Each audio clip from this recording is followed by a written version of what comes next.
xibaar yu wér te wóor ca tàng-tàng ba abonnez-vous pour ngeen di mën di jot suñuy vidéo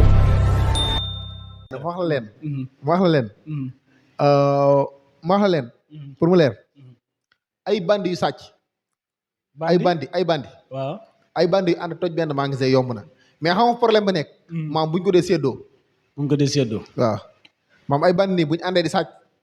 maam sàcc gi mën naa neex lool mais fetalante bu mooy buñ ko dee séddoo gars yi nga gis nii ñu ànd naan dañuy def coalition ñi nga gis ñu doon def point de presse naan dañuy def coalition maanaam ñooñu gis naa ci mën naa ci compte 10 personnes yoo xam ne buñ nekkul tedd li si bàyyi bu nekkul tedd li si bàyyi aywa konteel ñu xool ah konteel ñu jëru ko non konteel man nga xam naa sa xel fi mu dem direct xam naa sa xel fi mu dem direct bugaan bu waxal rek gars yi pour gars yi la seetaan xam bugaan bu nekkul tedd li si day bàyyi bugaan loolu moom dégg na moom Khalifa Sall bu nekkul tedd li si day bàyyi Thierno Bocoum bu nekkul tedd li si day bàyyi Anta Ginaar bu nekkul tedd li si day bàyyi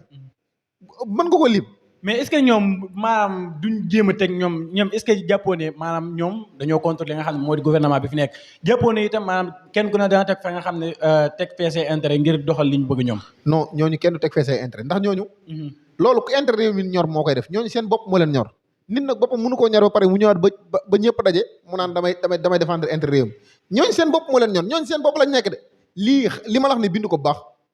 ñooñu noonu ba àdduna tukki doo leen gis maam ñu bokk benn liste ñu bokk benn liste doo ko gis mukk mais jàpp nga ne ñoom ñooñee nga xam ne def nañ seen coalition war nañoo mën a am ay député foofee ci pencum ndaw calculal Khalifa Sall ñaata la am élection yi Khalifa Sall Anta Babacar Khalifa Sall ñaata la am Khalifa Sall ñaata la am élection yi jàll ñaata la am élection yi jàll jàppatuma ko nag 1 virgule nangam Thierno Bocoum 0 virgule nangam kii Pape Djibril Fall 0 virgule nangam kii nu mu tëddi Thierno Bocoum amul parrainage far Bougane amul parrainage ñooñu kuñ mën a tiital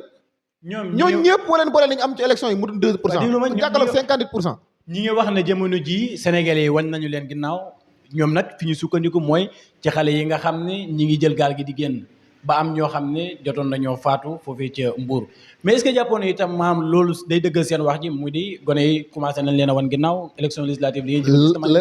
le 17 novembre ci la ñuy xam kan moo man ak kan moo ëpp doole